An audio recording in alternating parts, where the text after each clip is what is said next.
ఒకసారి జైలుకు వెళ్లి వచ్చినా బుద్ధి మారలేదు. ఓసారి భార్యను హత్య చేసి జైలుకు వెళ్లి వచ్చిన వ్యక్తి మారాడనుకుని మరో పెళ్లి చేస్తే కుక్కతో ఒక వంకర అన్నట్లుగా మళ్లీ భార్యను హత్య చేసేందుకు ప్రయత్నించాడు ఓ దుర్మార్గుడు. ఈ దారుణం కర్నూలు జిల్లా దేవనకొండలో జరిగింది. దేవనకొండకు చెందిన నరేష్ అనే వ్యక్తికి గతంలోనే వివాహం జరిగింది. భార్యను హత్య చేసిన కేసులో జైలుకు సైతం వెళ్లి వచ్చాడు. జైలుకు వెళ్లి వచ్చిన తర్వాత మారినట్లుగా అందరినీ నమ్మించాడు. అదే ఓ చిన్నారి ప్రాణం తీసింది. నరేష్ మారాడన్న నమ్మకంతో శ్రావణి అనే మహిళనిచ్చి వివాహం చేశారు. కొన్నాళ్ల పాటు బుద్ధిమంతుడుగానే ఉన్న నరేష్ తన క్రూరత్వాన్ని మరోసారి బయటపెట్టాడు. తన 8 నెలల కుమార్తెను నీటి డ్రమ్లో ముంచి హతమార్చాడు. అంతటితో ఆగకుండా ఇంట్లో ఉన్న భార్యను కొట్టి చంపేందుకు ప్రయత్నించాడు. భార్య శ్రావణి పరిస్థితి విషమంగా మారడంతో కర్నూలు జిల్లా ఆసుపత్రికి తరలించి చికిత్స అందిస్తున్నారు. పోలీసులు కేసు నమోదు చేసి దర్యాప్తు చేపట్టారు.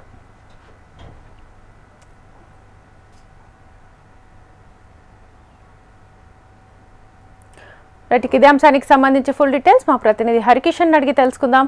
హరికిషన్, శ్వేత, దేవనకొండ మండలంలో ఈ దారుణం అయితే చోటు చేసుకుంది. ముఖ్యంగా గత కొన్ని రోజుల నుంచి కూడా భార్యపై అనుమానంతో నరేష్ భార్యను అలాగే ఆమెకున్నటువంటి పాపను చాలా కూడా ఇబ్బందులు పెట్టేటటువంటి ప్రయత్నం కూడా చేశారు. ముఖ్యంగా గతంలో మొదటి భార్యను చంపినటువంటి కేసులో ఆయన జైలుకు వెళ్లి రావడం కూడా జరిగింది.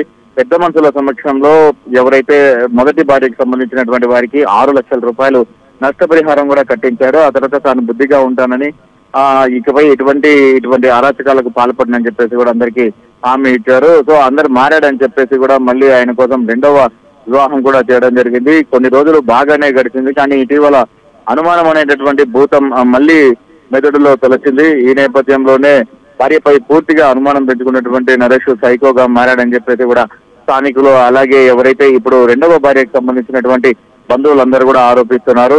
ఇప్పటికీ 2-3 సార్లు వీరికి సంబంధించి ఇదే విషయంలో గొడవలు జరిగితే పెద్ద మనుషులు మళ్ళీ కూడా పంచాయతీ చేయడం జరిగింది. అక్కడితో ఆగకుండా పొలంకి వెళ్లి పొలంలో ముందుగా పాపనైతే ఫస్ట్ డ్రమ్ములో ముంచి చంపేయడం జరిగింది. అక్కడ చనిపోయిందని చెప్పేసి నిర్ధారణ చేసుకున్న తర్వాత ఇంటికి వచ్చి భార్యను కూడా చంపబోయాడు. అయితే గృహ తప్పికి పడిపోయినటువంటి భార్య చనిపోయిందన్నటువంటి పూర్తి నమ్మకంతో అక్కడి నుంచి కూడా బయటికి పారిపోయాడు. అయితే అక్కడ ఉన్నటువంటి వారికి అలాగే వారి తల్లిదండ్రులకు కూడా తాను ఇలా కొట్టేసి వచ్చానని చంపేసి వచ్చానని చెప్పేసి కూడా ఫోన్ చేసి చెప్పడంతో ఒక్కసారిగా అందరూ నిర్ఘాంతపోయారు. వెంటనే పోలీసులకు కూడా సమాచారం అందించారు. భార్య చనిపోయి ఉంటుందని చెప్పేసి కూడా బయటికి పారిపోయాడు నరేష్. కానీ ఆమెకి ఇంకా ప్రాణాలు చివరి స్థితిలో ఉన్నటువంటి నేపథ్యంలో మెరుగైన చికిత్స కోసం ఆమెను పూర్తిగా కర్నూలుకి కూడా తరలించడం జరిగింది. ప్రస్తుతం ఆమె వైద్యుల పర్యవేక్షణలో ఉంది. అదే పూర్తిగా ఆమె కోలుకునేటటువంటి అవకాశం ఉందని చెప్పేసి కూడా వైద్యులు చెప్తున్నటువంటి పరిస్థితి ఉంది. మొత్తానికి మాత్రము ఈ సంఘటన అయితే ప్రస్తుతం దేవనకొండ మండలంలో సంచలనం సృష్టించింది. ఇటువంటి వ్యక్తులను బయట తిరిగినా లేదంటే ఇంకొక కుటుంబానికి కూడా ఇబ్బందికరమైన వాతావరణం ఎదురయ్యేటటువంటి అవకాశం ఉందని చెప్పేసి కూడా స్థానికులు చెప్తున్నారు.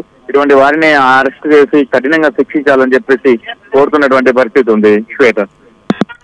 Right Harikishan, thank you.